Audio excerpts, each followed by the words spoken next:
ఆంధ్రప్రదేశ్ రాష్ట్రంలో సిద్ధం అనే పేరిట జనాన్ని తరలించి ప్రాంతీయ మహాసభలను వైఎస్ఆర్సీపీ పార్టీ ఏర్పాటు చేస్తూ ఉంది. సిద్ధం అని అధికార పార్టీ మనం ఎన్నికలకు సిద్ధమా అనే విధంగా సిద్ధమని పెడితే, ప్రతిపక్ష పార్టీలు తర్వాత వారిని విమర్శించే వామపక్ష పార్టీలు సిద్ధం అంటే వాళ్ళు ఓటమికి సిద్ధము అనే విధంగా వ్యంగ్యాస్త్రాలు సిద్ధం చేస్తున్నారు. త్వరలో భారతీయ జనతా పార్టీ, జనసేన, తెలుగుదేశం పార్టీ కలిపి ఒక కూటమిగా ఏర్పడబోతూ ఉన్నాయి. ఇప్పటికే జనసేన, తెలుగుదేశం పార్టీ కలిసి పోటీ చేయడానికి నిర్ణయించుకున్నారు. త్వరలో పార్లమెంటు రద్దు కాకముందు, ఎన్నికల షెడ్యూల్ విడుదల కాకముందే తెలుగుదేశం పార్టీని, చంద్రబాబు నాయుడిని లాంఛనంగా ఎన్డీఏ కూటమిలోకి ఆహ్వానం పలుకుతారని వార్తలు వినపడుతున్న తరుణంలో ఈ ఓటమి ఎలా తరుముకొస్తూ ఉందంటే, జగన్మోహన్ రెడ్డిని షర్మిల చెల్లెలు జగన్మోహన్ రెడ్డి 16 నెలలు జైలులో ఉన్నప్పుడు 3000 కిలోమీటర్లు పాదయాత్ర ద్వారా అమ్మ విజయమ్మ, చెల్లెలు షర్మిల రాత్రనక పగలనక ఎండనక వాననక గొంతు బొంగురుపోయినా, ఆరోగ్యం సహకరించకపోయినా, మోకాళ్ళు నొప్పులొచ్చినా కుటుంబానికి దూరంగా ఉంటూ పిల్లలను సైతం దూరంగా ఉంచి ఆమె అంత త్యాగం చేస్తూ, నేను జగనన్న వదిలిన బాణం అని చెప్పి అహర్నిశలు కృషి చేసిన చెల్లెలని గెలవగానే అమ్మ చెల్లెలు ఇక మీరు సర్దుకోండి, మీరు పక్క రాష్ట్రమైన తెలంగాణలో లోటస్ పాండ్లో హాయిగా విశ్రాంతి తీసుకోండి అని ఆ విధంగా అంతకుముందేమో విజయమ్మని విశాఖలో లోక్సభ సీటుకు పోటీ చేయించాడు. రాజశేఖర రెడ్డి బతికుండగా ఎన్నడూ కూడా విజయమ్మ బయటకు వచ్చి రాజకీయ ప్రసంగాలు చేసిన దాఖలాలు లేవు. ఆనాడు వాడుకుని వదిలేశాడు. అమ్మని చెల్లెల్ని వాడుకుని వదిలేసిన ఈ వ్యక్తి మన పార్టీ నాయకులను, శ్రేణులను, ప్రజలను ఏం ఉద్ధరిస్తాడనే విమర్శలు కూడా గ్రామ స్థాయిలో, రచ్చబండల మీద కూడా గ్రామీణ వాసులు చర్చించుకుంటున్నారు. అందరూ ఒకటే అనుకుంటున్నారు, నీ సొంత చెల్లెలు రక్తం పంచుకొని పుట్టింది, ఆమెకు ఒక రాజ్యసభ సీటో లేదా ఒక ఎమ్మెల్సీ సీటో ఆమె ఇచ్చి గౌరవించవచ్చు కదా. పోనీ నీ తల్లి వైజాగ్లో లోక్సభకు పోటీ పెట్టావు, ఓటమి చెందింది, ఆమెను రాజ్యసభ సీటుకు పంపొచ్చు కదా. కనుక తల్లి చెల్లెల్ని ఆమె ఎటువంటి కనికరం లేకుండా సొంత రక్త సంబంధీకులని దూరం పెట్టిన ఈ జగన్మోహన్ రెడ్డిని ఎవరు నమ్ముతారు? మరొకటి బాబాయి హత్యకు అక్కడుండే అవినాష్ రెడ్డికి, జగన్మోహన్ రెడ్డికి పరోక్ష సంబంధాలున్నాయి అని చెప్పి లోకం కోడై కూస్తూ ఉంది. ఎక్కడ చూసినా బాబాయ్ హత్యకు ఈ అవినాష్ రెడ్డి, జగన్మోహన్ రెడ్డి వీళ్ళ ప్రమేయం ఉన్నదని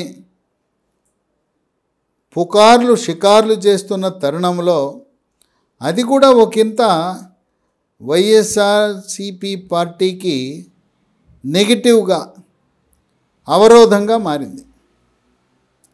స్వాతంత్రం వచ్చిన తర్వాత ఏ రాజకీయ పార్టీ కూడా ఇంతమంది ఎమ్మెల్యేలను, లోక్సభ సభ్యుల్ని బదిలీలు చేయటం అనేది ఎన్నడూ ఏ పార్టీ చేయలేదు. నభూతో నభవిష్యత్ అనే విధంగా జగన్మోహన్ రెడ్డి అంతర్జిల్లా బదిలీలు, అంతర్జోన్ల బదిలీలు, అంతర్రాష్ట్ర బదిలీలు చేస్తూ ఇప్పటివరకు సుమారు 70 మందిని బదిలీ చేయటం, దాదాపు ఒక 30 మందికి సీట్లు నేను ఇవ్వను, మీరు పనికిరారు, మీరు గెలవరు అని చెప్పి వాళ్ళను పక్కన పెట్టడం, కనీసం కొంతమందికి ఇంటర్వ్యూలు కూడా ఇవ్వకపోవటం. ఈ మార్పులు చేసిన నియోజకవర్గాలు లేదు సీట్ ఇవ్వని తిరస్కరించిన వాళ్ళు అధికంగా ఎస్సీ, ఎస్టీ, బీసీలకు అవమానం జరిగినట్టుగా దళిత సంఘాలు, బీసీ సంఘాలు భావిస్తున్నాయి. 29 జనవరి పెద్దిరెడ్డి రామచంద్రారెడ్డి మంత్రి అట్టహాసంగా అనంతపురంలో జరిగే సిద్ధం మహాసభకు సన్నాహక సమావేశం అని ఏర్పాటు చేశాడు. ఎమ్మెల్యేలను, ఎమ్మెల్సీలను, ఎంపీలను, ప్రజాప్రతినిధులను అందరినీ, పార్టీ వాళ్ళందరినీ పిలిచాడు.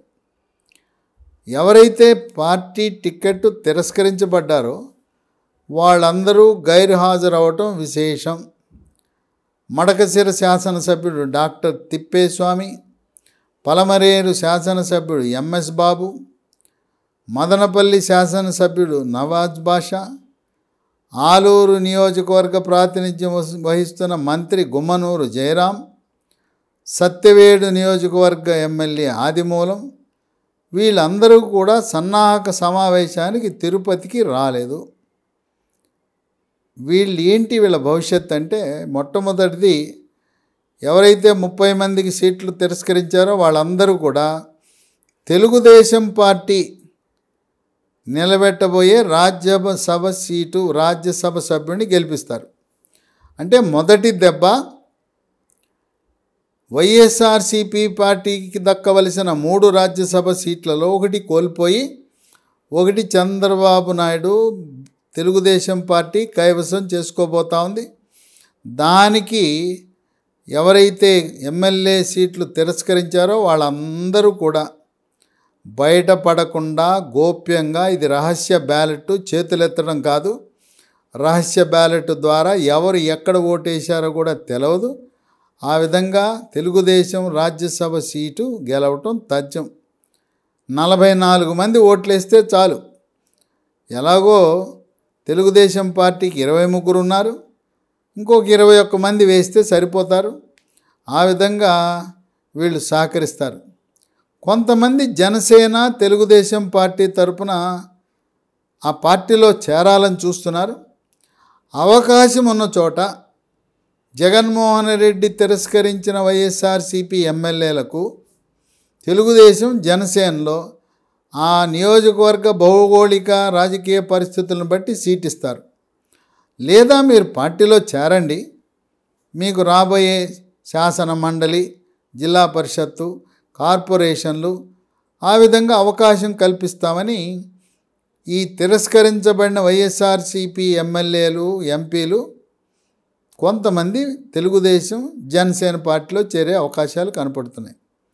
మరికొంతమంది షర్మిల పిసిసి అధ్యక్షురాలైంది. ఇప్పటికే ఆళ్ల రామకృష్ణారెడ్డి మంగళగిరి ఎమ్మెల్యే, కాపు రామచంద్రారెడ్డి రాయదుర్గం ఎమ్మెల్యే, వీళ్ళు ఇప్పటికే కాంగ్రెస్ పార్టీ కండువా కప్పుకున్నారు. ఆ విధంగా కొంతమంది కాంగ్రెస్ పార్టీలో చేరి కాంగ్రెస్ పార్టీ తరపున పోటీ చేసే అవకాశాలు కనపడుతున్నాయి. విశేషం ఏంటంటే అందరూ వాపోయేది, ఎంఎస్ బాబు పలమనేరు ఎమ్మెల్యే బహిరంగంగా పత్రికాముఖంగా అన్నాడు, మీరు పనికిరారు అంటున్నారు, మీరు అందరూ దళితులు ప్రాతినిధ్యం వహించే నియోజకవర్గాల వారిని, అలాగే బీసీలు ప్రాతినిధ్యం వహిస్తున్న ఎమ్మెల్యేలకు ఉన్న వారిని తొలగించారు, మీరు అగ్రవర్ణాల వారిని ఎవరిని కూడా అంటుకోలేదు. ఈ చిత్తూరు జిల్లాలో ఇక్కడుండే సత్యవేడు, పలమనేరు, గంగాధర నెల్లూరు 3 దళితులు, ఈ నియోజకవర్గాల్లో మీరు పనికిరారంటున్నారు. ఈ విధంగా దళితులకు మీరు తీరని అన్యాయం చేస్తున్నారు, అవమానం చేస్తున్నారని ఆయన బహిరంగంగానే చెప్పడం జరిగింది. 2019 ఎన్నికల్లో రాయలసీమ 4 జిల్లాల్లో, కర్నూలులో 14 సీట్లు, అలాగే కడపలో 10 సీట్లు, 22 సీట్లు కూడా వైఎస్ఆర్సీపీ కైవసం చేసుకున్నది. చిత్తూరులో ఉండే 14లో కేవలం 1 సీటు మాత్రం తెలుగుదేశం గెలిచింది. అనంతపురం జిల్లాలో 14 ఉంటే 2 సీట్లు తెలుగుదేశం గెలిచింది. ఉరవకొండలో పయ్యావుల కేశవ్, హిందూపురంలో బాలకృష్ణ. అంటే రాయలసీమలో 52 సీట్లుంటే 49 సీట్లు వైఎస్ఆర్సీపీ పార్టీ గెలుచుకుంది. కడప, కర్నూలులో పూర్తిగా సంపూర్ణంగా ఏకపక్షంగా వైఎస్ఆర్సీపీ పార్టీ గెలిచింది. అలాగే నెల్లూరు జిల్లాలో 10 నియోజకవర్గాలు 10 వైఎస్ఆర్సీపీ గెలిచింది. రాయలసీమలో 52, నెల్లూరు 10 కలిపితే 62 నియోజకవర్గాల్లో తెలుగుదేశం పార్టీ గెలిచింది కేవలం 3. 59 వైఎస్ఆర్సీపీ కైవసం చేసుకుంది. ఆ విధంగా రాయలసీమ, నెల్లూరులో పట్టు కోల్పోవడం ద్వారా తెలుగుదేశం పార్టీ ఓటమి చెందింది. ఇప్పుడు ఓడలు బండ్లు అవుతాయి, బండ్లు ఓడలు అవుతాయి అనే తరుణంలో ఈ రోజున నెల్లూరు జిల్లాలో ఉండే 10 నియోజకవర్గాల్లో 8 నియోజకవర్గాల్లో తెలుగుదేశం, జనసేన, బీజేపీ కూటమి గెలవబోతూ ఉంది. రాయలసీమలో ఉండే 52 నియోజకవర్గాల్లో 32 నియోజకవర్గాల్లో తెలుగుదేశం, జనసేన, బీజేపీ జెండా ఎగరైపోతూ ఉన్నాయి. గతంలో వైఎస్ఆర్సీపీ 2019 పార్లమెంట్ ఎన్నికల్లో 22 సీట్లు గెలిచింది. ఇప్పుడు జనసేన, తెలుగుదేశం, బీజేపీ కూటమి 22 సీట్లు గెలిచి కేవలం 3 సీట్లకే వైఎస్ఆర్సీపీ పార్టీని పరిమితం చేసే అవకాశం ఉంది.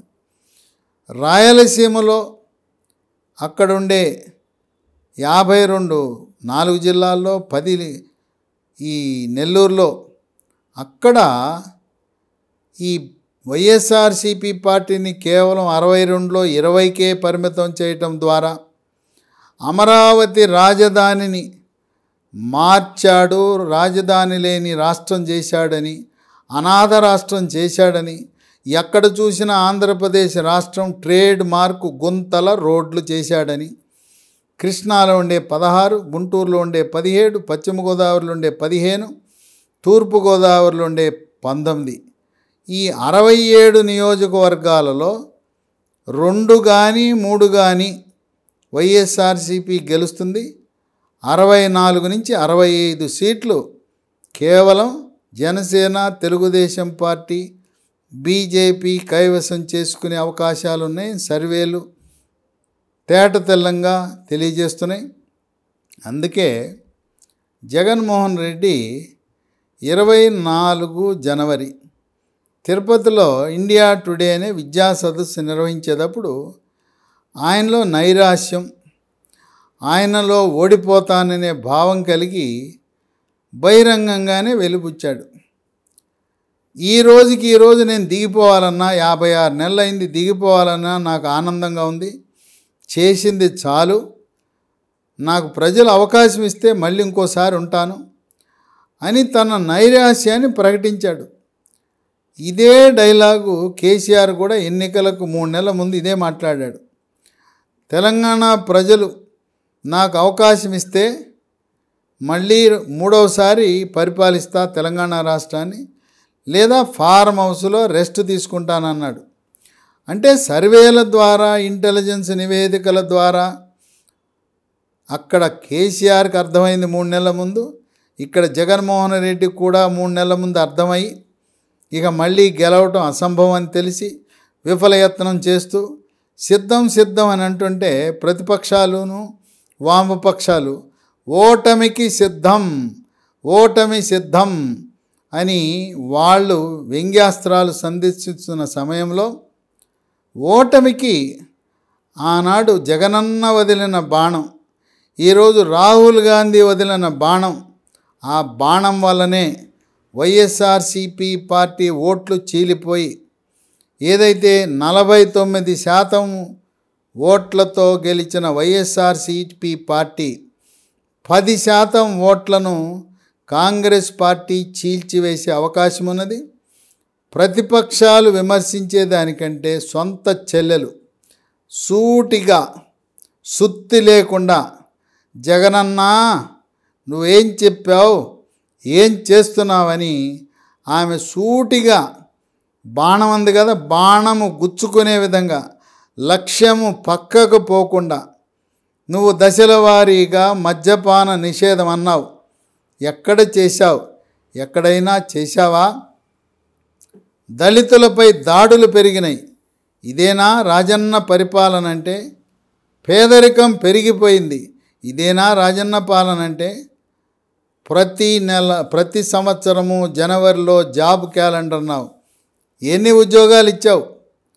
ఏదో ఆ గ్రామ సచివాలయాలను పెట్టి అరకొర జీతాలతో ఆ సచివాలయ సిబ్బందిని నియమించి ఇదేదో గొప్ప జాబ్ క్యాలెండర్ అన్నావు. నిరుద్యోగ యువతకు నువ్వు చేసిన సహాయం ఏంటి? ఆ విధంగా ఆమె సూటి పోటీ బాణాలు వేస్తుంటే దానికి స్పందించకుండా దొడ్డిదారిన ఏదో సమాధానపరచటానికి నాయకులు మాట్లాడుతున్నారు. వైఎస్ఆర్ పార్టీ అంటే వైఎస్ రాజశేఖర రెడ్డి పార్టీ కాదు, యువజన శ్రామిక రైతు పార్టీ. దానికి షర్మిల మరొక నిర్వచనం ఇచ్చింది. వై అనగా వైవి సుబ్బారెడ్డి, ఎస్ అనగా సాయిరెడ్డి, విజయసాయిరెడ్డి, ఆర్ అనగా సజ్జల రామకృష్ణారెడ్డి. ఈ 3 అక్షరాలు ఈ 3 వ్యక్తులే నడుపుతున్నారు. పేరుకేమో డైలాగులు, బీసీలు ఎస్సీలు అంటాం. పదవులైతే వాళ్ళకి ఇస్తారు, పవర్ మొత్తం ఈ వైవి సుబ్బారెడ్డి, సజ్జల రామకృష్ణారెడ్డి,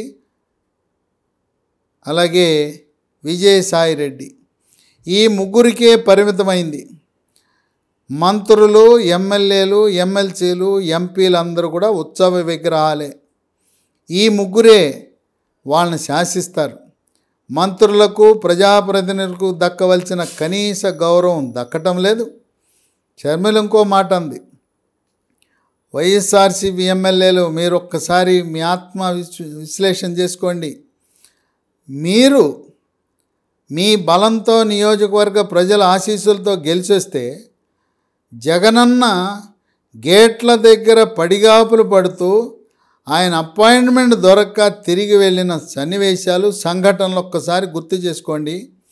కాపు రామచంద్రారెడ్డి బీసీ సామాజిక సోదరుడు ఒక్క 5 నిమిషాల సమయం ఇమ్మంటే ఒక బీసీ ఎమ్మెల్యేని ఘోరంగా అవమానపరిచి ఇంటర్వ్యూ కూడా ఇవ్వకుండా ఒక మనిషిని చివరికి ఉరితీసేటప్పుడు నీ ఆఖరి కోరిక ఏంటని అడుగుతారు. ఆఖరి కోరికను తీరుస్తారు. మరి నీవు ఎమ్మెల్యేగా నీకు సీట్ ఇవ్వటం లేదంటే కనీసం అపాయింట్మెంట్ ఇచ్చి ఈ కారణం వల్ల నిన్ను సీటు ఇవ్వటం లేదని చెప్పే హక్కు లేదా అని చెప్పి ఇప్పుడు షర్మిల ఆమె యొక్క ప్రచార శైలి, ధోరణి, దానివల్ల వైఎస్ఆర్సీపీ పార్టీలో సీట్ రాని వాళ్ళందరూ, ఆమె ఇంకో మాట చెప్పింది.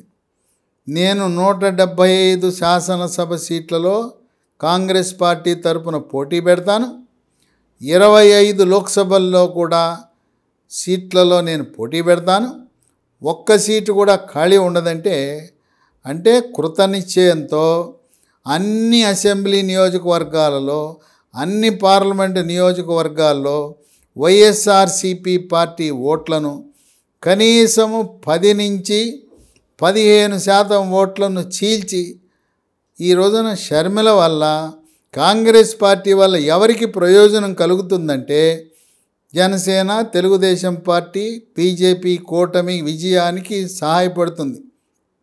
వాళ్ళ ఓటు ఒక్కటి కూడా చీలదు.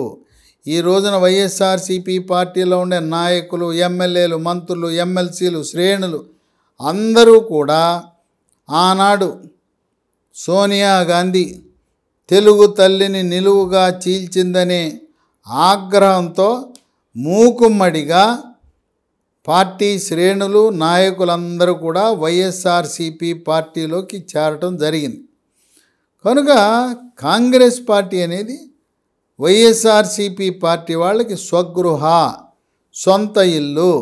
జగన్మోహన్ రెడ్డి దగ్గర ఉండటం అంటే అద్దె ఇల్లుగా భావిస్తున్నారు. కనుక అందరూ కూడా తన సొంత గూటికి వెళ్ళడానికి రంగం సిద్ధం చేసుకుంటున్నారు.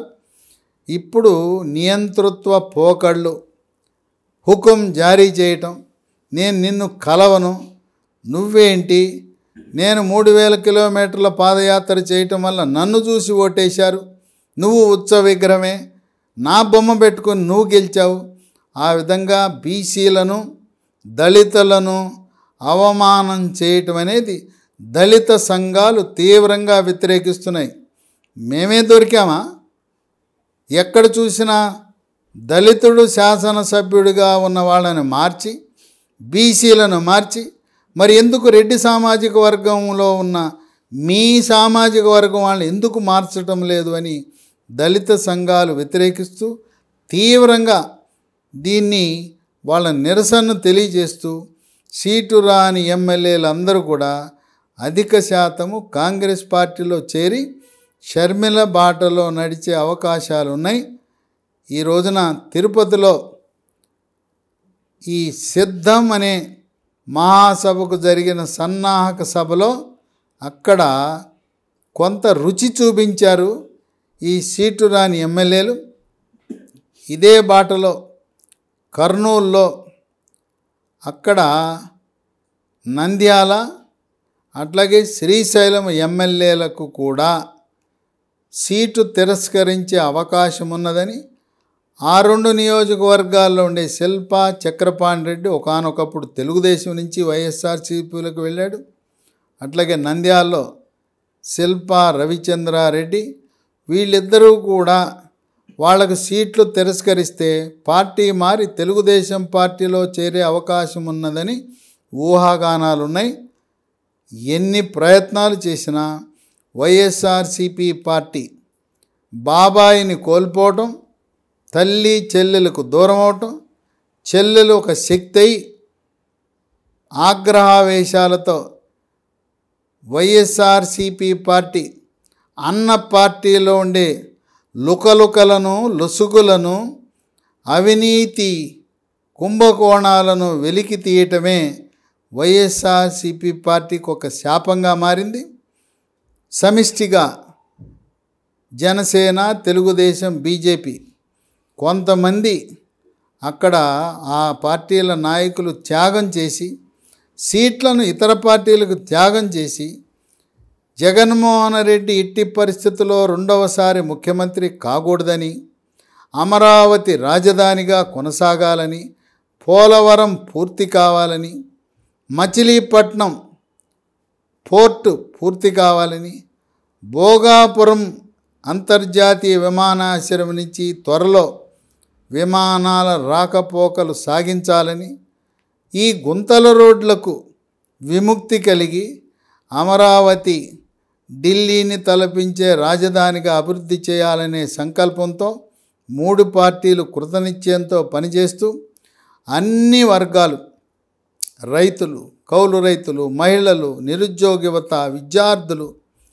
ఉద్యోగులు, ఉద్యోగ సంఘాలు అందరూ కూడా సమిష్టిగా చాలు నీకు ఒక్క ఛాన్స్ ఇచ్చాం, ఇక ఎట్టి పరిస్థితుల్లో ఆంధ్రప్రదేశ్ రాష్ట్రంలో ఫ్యాను తిరగకూడదు, ఫ్యాను ఆగిపోవాలి, ఫ్యాను రెక్కలు ఊడిపోవాలని నినాదాలు ఇస్తున్న తరుణంలో జగన్మోహన్ రెడ్డికి కష్టకాలమే. రోజు రోజుకి వైఎస్ఆర్సీపీ పార్టీ గ్రాఫ్ తగ్గుతూ ఉంది, జనసేన, తెలుగుదేశం పార్టీ గ్రాఫ్ పెరుగుతూ ఉంది. మరో వారం రోజులలో బీజేపీ అధికారికంగా జనసేన, తెలుగుదేశం పార్టీతో పొత్తుని ప్రకటించే అవకాశాలున్నాయని విశ్లేషకులు భావిస్తున్నారు.